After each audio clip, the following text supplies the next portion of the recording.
Alex, a lawyer and a financial advisor, walk into a bar? And then what happens, Dave?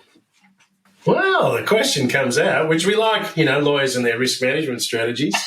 What's the greatest risk to any business? But what have you learnt from your mistakes? Well, that's an easy one for me. No mistakes. Perfect, always. But for clients, I can probably say a few things, but not for me.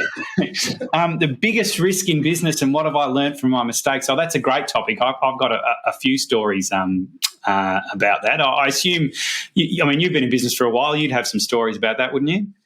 Yeah, look, I just think, and sometimes the biggest risk, so people always think, risk is the downside of stuff. Yeah. Well, yes, that is one side, but there's also the risk of, when you look at some of this stuff, that you've got such a good product, the risk is that the business completely takes off, which you see a lot of the time. Yeah.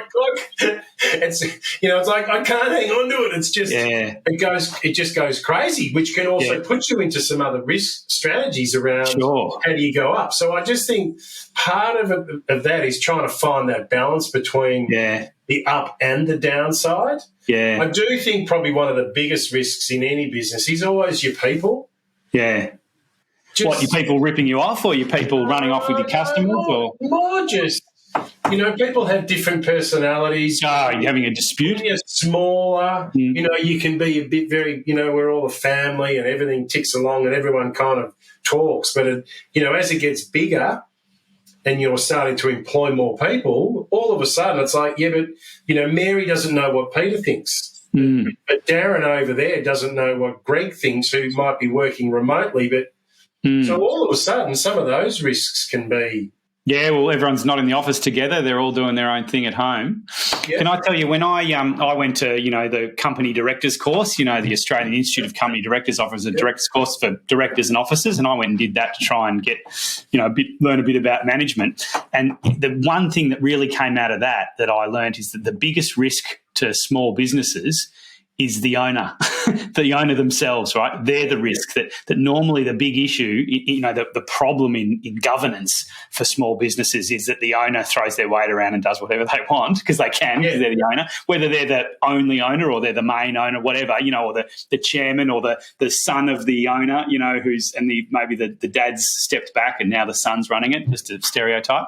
But those sort of people are often, they're a risk to themselves because they've got a lot of power. They can make their own decisions and there's no one really to stop them, and they can do stuff that's not a great idea. A lot of people won't question why they're doing stuff. Yeah. So in me, that's me. It's always a challenge. Sorry, in my business, that's me, which is it's a bit confronting. And in your business, that's you, right? Yeah, correct. Yeah. Yep. Old mate Dave has come up with a pretty stupid idea, but everyone's too scared to tell him it's stupid.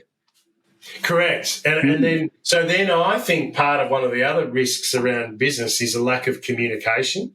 Yeah. Like I think you communicate and you tell them a story again and you tell the story again and you go again. Like it just takes time, and especially when new people start inside the organisation, you need to give them the communication message around what the business stands for, its purpose. And I think that is one thing, because people start, and if they get trained by someone who's not clear on what the message is of the business, they can go off track very, very easily.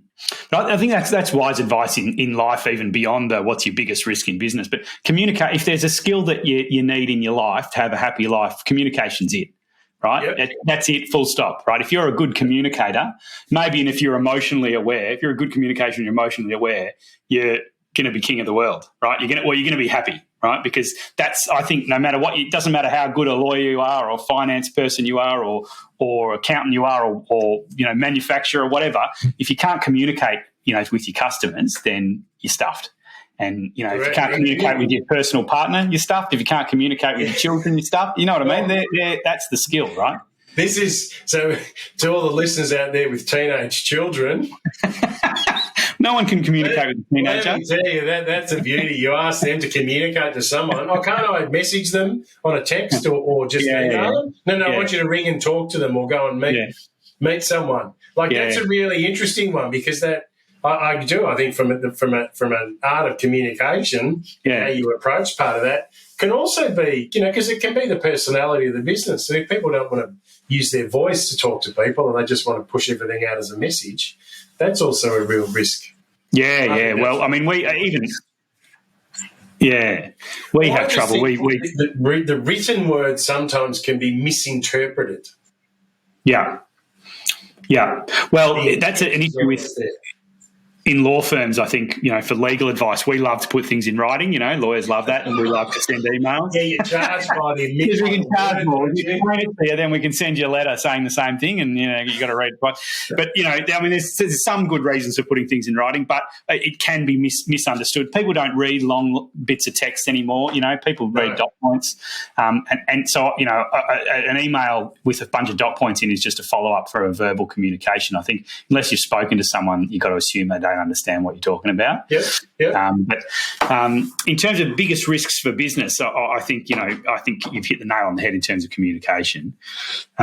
Another one that's come up a lot for us is concentration risk. That you've just got one customer or two customers or a small number of customers. So if they leave you, you're in real trouble. And I think often you're really happy to have that big customer, but you really got to address what happens if they leave you. That's a real problem.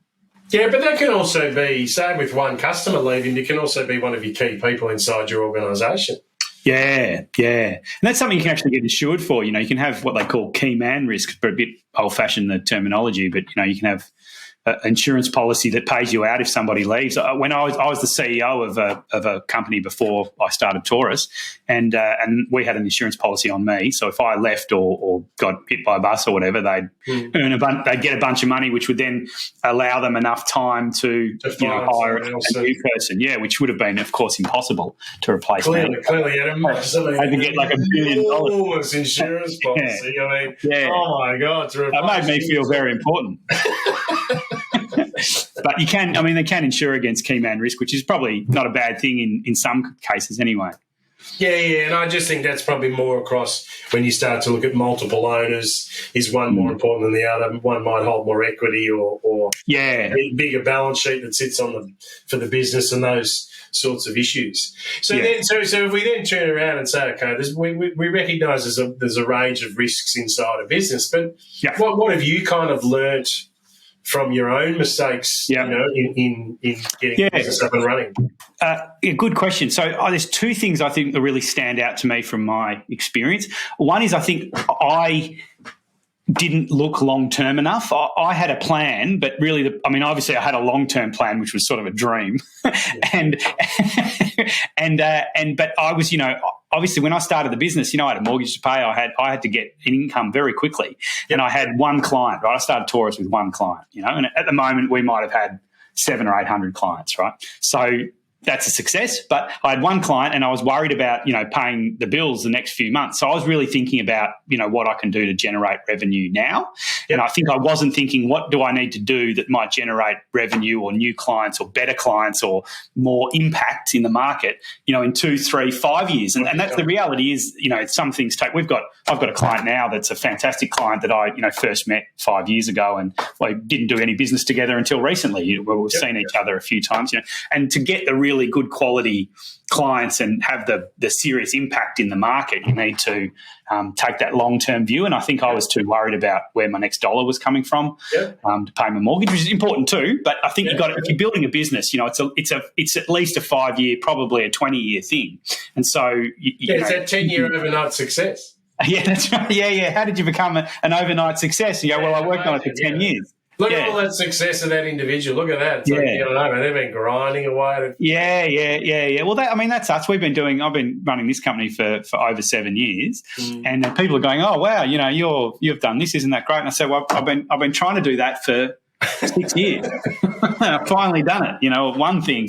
And there's, a ton more. But I think I probably would have progressed quicker if I'd had the confidence to invest in those kind of long-term things when I was probably worried about, doing that small job just so that I could get paid that next week. And this is a balance, though, isn't it? I mean, this is kind of, Harry hindsight's a beautiful thing. Yeah, of course. One of these things. But, when the requirements are that you need some cash in the door, pick up. But I agree with you. I think sometimes it's that, and also in taking on work, holding your ground or your pricing model.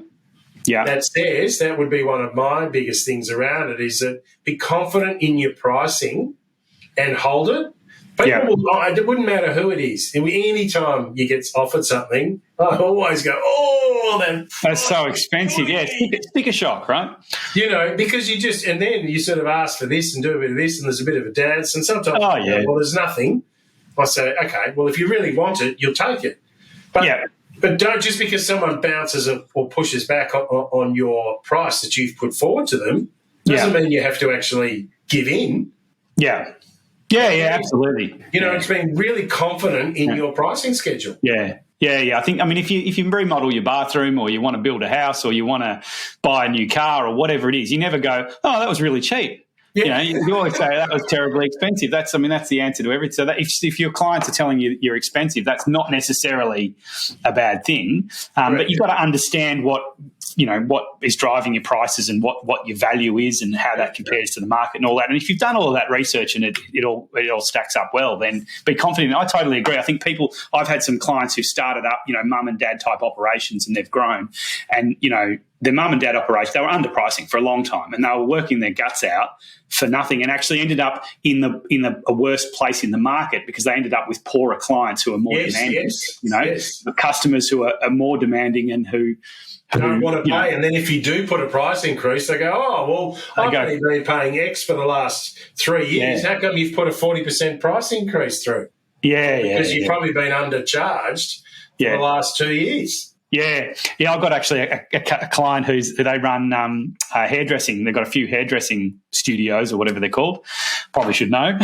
and they used to operate in Tasmania, like a barbershop in Tasmania, doing $20 haircuts. And that's where they sort of started, and they've moved into Melbourne and bought some salons in salons, that's the word, in South Yarra, so it's all a bit upscale. And they're charging, for a male haircut, they might charge $60 instead of 20, and they said they get a lot less complaints when they charge 60 than when they charge 20.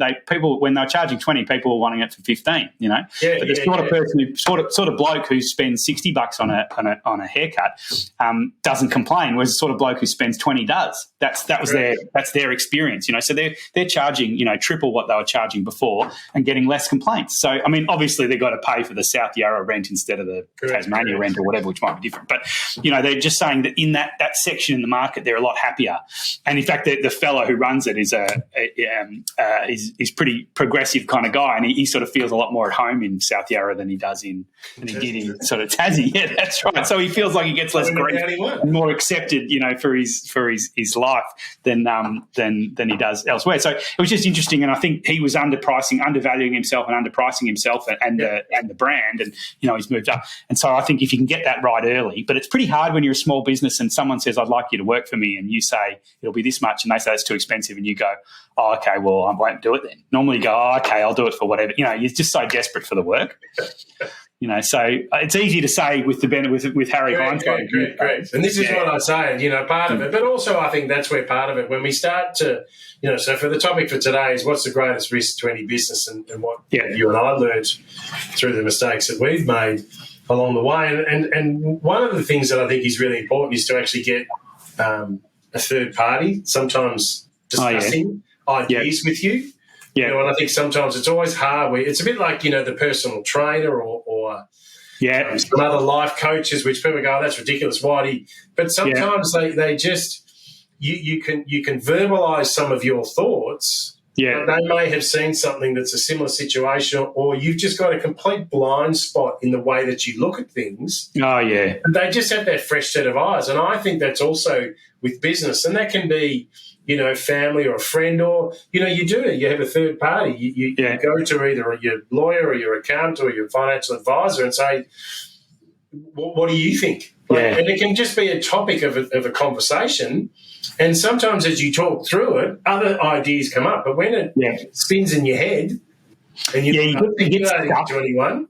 Yeah, you get stuck in a mental loop almost, and I think that's often, or a cultural kind of, your cultural expectations around what's cheap or expensive, or what's the way you do it, if you like.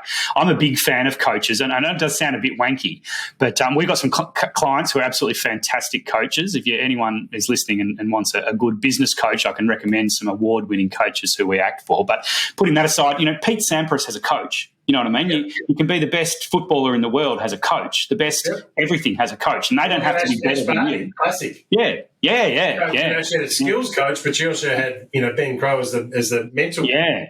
So there's nothing wrong. Part of it is, it's kind of bouncing some of these things off, because you do get so caught up in the minute detail that sometimes you cannot see the wood for the trees. Yeah, I've had some coaching where I realised that the things that I thought were sort of facts were just my own assumptions, and that I didn't have to do it that way at all. But that's just the way I'd been taught from the beginning of my career. In legal, there's a certain sort of way of looking at things. You're sort of risk averse, and it's all very scary. You're not very entrepreneurial. You're talking about the downside of everything. There's lots of ways of doing things that have just become kind of cultural that you don't necessarily have to do, and I think that's a big risk. From my point of view, I reckon that the second thing that's the biggest risk in business that I experienced was it's not failing, but it's not succeeding, or not. It's being mediocre. Right? Yep. That if you might have a vision for what your business looks like and you want it to look like that, and it doesn't quite look like that, and you never quite make it look like that, so you just chug along, sort of not failing. You're making a living, but you're not really building what you want it to be. You would like it to be. Yeah, that's right. And it doesn't look like you wanted it to look. It looks like some mediocre thing that if you knew that's what it was going to be, you wouldn't have started it, right? Yep. And I think that's a real risk. And I know that happens in a lot of small businesses. I've got clients who've got, maybe they've got 20 staff, which sounds, 20 staff, that's quite a lot of people. Then they might be making $70,000 each, husband and wife. They're making $70,000, right? So they're making 140 between husband and wife. So they could go out and get a job and earn better money than that. Not that it's all about money, but that's one way you might measure success. And you go, that's not a successful business, but it's enough for them to keep doing it. So they don't stop, but they don't, so they end up kind of stuck and fairly unhappy. That wasn't their plan. I mean, I've told them just that they should get rid of some of their staff. They've got too many staff. If you're only earning $70,000 as the owner of the business and you've got 20 staff, then maybe you're overstaffed. The balance is wrong. Balance is wrong. It depends on the business and so on. But I think that kind of being mediocre or not being what you wanted to be, but not failing can be a real risk, because you end up sort of just chugging along and sort of life just passes you by, Yeah. So I do think it's always really interesting, and I do think part of it is to reflect upon, we have three really key questions that we ask when we look at where things are progressing. What's gone well this year? What hasn't gone so well, and if you could do things, what would you do differently? Oh, yeah. And it's interesting when you ask people, what went well, what didn't go so well, and what would you do differently? Yeah. It kind of stops them in their tracks, and they go, oh, well, I reckon this and this was done well. Yeah. That wasn't quite so good. Yeah. And if I had my time again, I'd do this and this. Okay, so do some of those line up? And if you've got the opportunity to repeat, what would you do differently? Let's look at some of those things. Right. And can we change it? Yeah, and just kind of go, actually not a bad idea. Like sit down and write at the end of the financial year, calendar year, every month if you want. Yes. Just sit back there and say, okay, if I look back, what went so well this month? What didn't go so well? And if I had my time again, what would I do differently? And that then helps you. And if you document it, it's very good to sit back and read that 12 months later, and it can be in bullet points and you can flick through it. And you're like, oh, my God, I keep doing the same mistake. Yeah. Okay, why? Yeah. Is that because it's so habitual for you, or is it that it's just so ingrained that you just – well, you don't know where to turn to. So, therefore, it's like I keep going and doing the same thing, and I keep saying to myself, I would do it differently, but I don't know how. So, therefore, you've got to go find someone to help you to do it differently. Yeah, yes. In some cases, what's lacking there is the knowledge. That you need to build up. You've got the goal and you've got the kind of belief and that sort of stuff, but you don't have the knowledge that you need to put it into action. Ask people for help. Yeah. Most people are happy to help if you ask them. Oh, most people love it. They love it's an ego stroke if you ask for help. Can you help me? You're good at this. Can you help me with this? Yeah. People love it and they'll do it for free. But even if you've got to pay for it, it's like, I know, but I recognise that you're much better at it than what I am. Yeah. So sometimes it might be one engagement, other times it might be a 12 or a couple of year engagement. But it kind of depends. And I do think, we all learn from our mistakes. So instead of trying to bury them, Yeah. Yes. I know we all try and be as perfect as you, Alex, but it's always very, very difficult. Yeah. Well, there's got to be a gold standard, Dave. Someone's got to, it's a cross to bear, but someone's got to do it.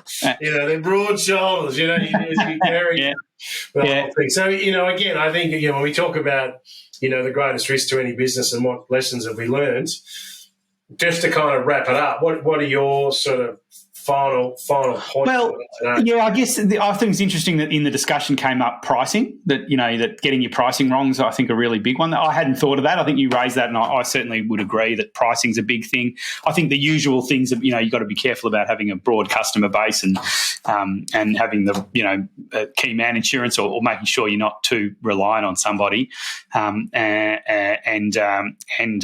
being mediocre. I think that was the thing that really struck me. You've got to be careful about being mediocre and look to the long term. I think they're the key things that I've sort of noticed, and the mistakes I've made along the way and my clients have made. I think it's a confidence thing. You got to believe in yourself when you're running a business. You got to have confidence in what you're offering.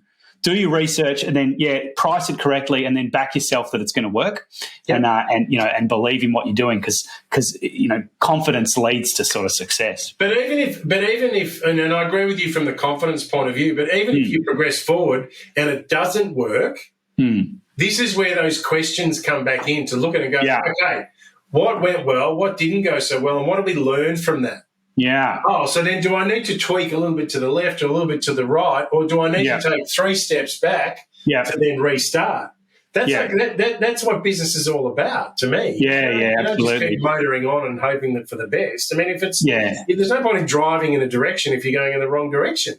Yeah, that's right. And I mean, if you fail readjusting and moving in a different direction, that's success. That's not failure. That's good. Fail fast and move on. Yeah. Winston Churchill said, success is going from one failure to another with no loss of enthusiasm. I quite like that. Fail that, try that, fail at that, move on to that, fail at that. That's when, if you compare that to the US to here, the tall poppy syndrome here is always a bit tough. Yeah. You're going to go, well, how many times in your business have you failed? Oh, 2 or 3. Great. Well, then come on in. Here, we told you, we knew you'd fail. It's like, but what did you learn?